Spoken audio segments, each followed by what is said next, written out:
The tragedy is that many people in Britain do not understand the origins of the European community. They think, because this is what they've been told, it was just about trade. It wasn't. Actually, the European community started in response to war, the most devastating war the world had ever known. The second of two world wars that originated on our continent of Europe. A war in which around 60 million people were killed, and a new word, genocide, had to be invented to describe the indescribable, which was the systematic and industrial murder of many millions of people. So when peace came at last, after 6 grueling years of war, there were two words that resonated across our continent of Europe and the world. Never again, never again. And some of the greatest minds and most compassionate souls thought up initiatives in this post-war period to try and avoid something like this happening again, because it was like we had lost humanity. And we started the United Nations, the International Court of Justice, the Universal Declaration of Human Rights, the European Convention on Human Rights, the European Court of Human Rights, NATO, and the European Coal and Steel Community, later to become the European Economic Community, and later to be called the European Union. All of these post-war initiatives were started for the same reason, to try and create peace and security and humanity after the most devastating war the planet had ever known. And in particular, our war leader, Churchill, great war leader, in the immediate post-war years, set his mind to thinking what would be the antidote to war on a continent that was infamous for its countries resolving differences between each other by violence and war. What was his answer to that? We must recreate the European family in a regional structure, called, it may be, the United States of Europe. And the first practical step would be to form a Council of Europe. If at first all the states of Europe are not willing or able to join the Union, we must nevertheless proceed to assemble and combine those who will and those who can.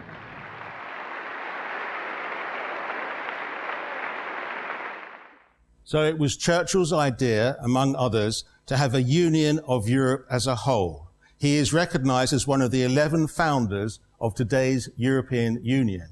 And although at that particular time he didn't envisage Britain being a member, he was later to change his mind.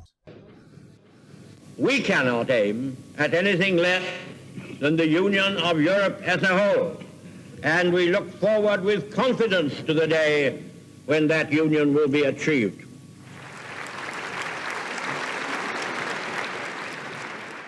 And so it came about. On the 25th of March 1957, 6 countries came together: France, Italy, West Germany, Belgium, the Netherlands and Luxembourg, to create the European Economic Community. This was a remarkable achievement when you consider that these countries just a few years earlier were at war, and one of these countries had subjugated most of the others in a terrible way.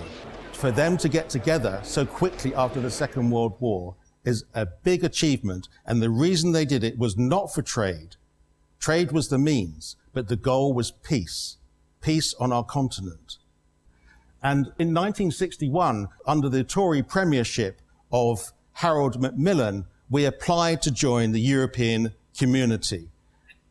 And he told the country at the time, in renouncing some of our own sovereignty, we would receive in return a share of the sovereignty renounced by other members. We were not misled. Messieurs, nous allons procéder à la signature des actes. And then, in 1972, Tory Prime Minister Edward Heath signed the EEC Treaty of Accession following 6 days of debate in Parliament. And then we were in, 1st of January 1973. We had joined, and noticed the headlines in the newspapers then, who in the main were all pro our being in the European community. And then, in 1975, Prime Minister Harold Wilson, the Labour Prime Minister, decided to have a referendum similar to the one we had in 2016. Did Britain want to stay in the European community that we had only just joined a couple of years previously? And at the time, the Labour government sent a pamphlet to every household and said that the first aims of the common market were to bring together the peoples of Europe, to raise living standards, and to maintain peace. And at the time, the leader of the Conservative Party, the opposition, Margaret Thatcher, she agreed. And she said it's purely common sense to belong to a community working together in peace on economic and political issues that concern us all. Again, this is beyond just free trade. The result was overwhelming. Unlike in 2016, in 1975, UK voted to remain in the European community by a massive 2-1. The issue was settled.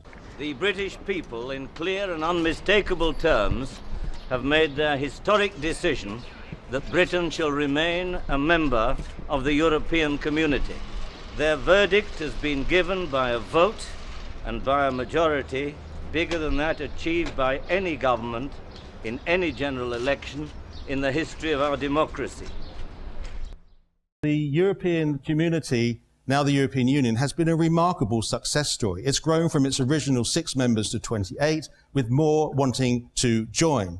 And it's achieved its original aim of peace between members, because never has a shot been fired between a European Union country. The European Union is the world's largest economic region, the world's largest trading bloc, the world's largest exporter and importer of manufactured goods and services, and the list goes on.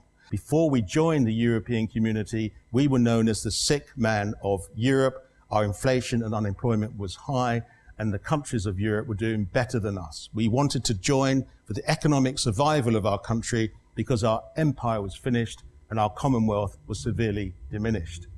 For most of the 40-odd years that Britain has been in the European Union, people were not against our membership. The vast majority supported our membership and our continued membership of the European Union. And why not?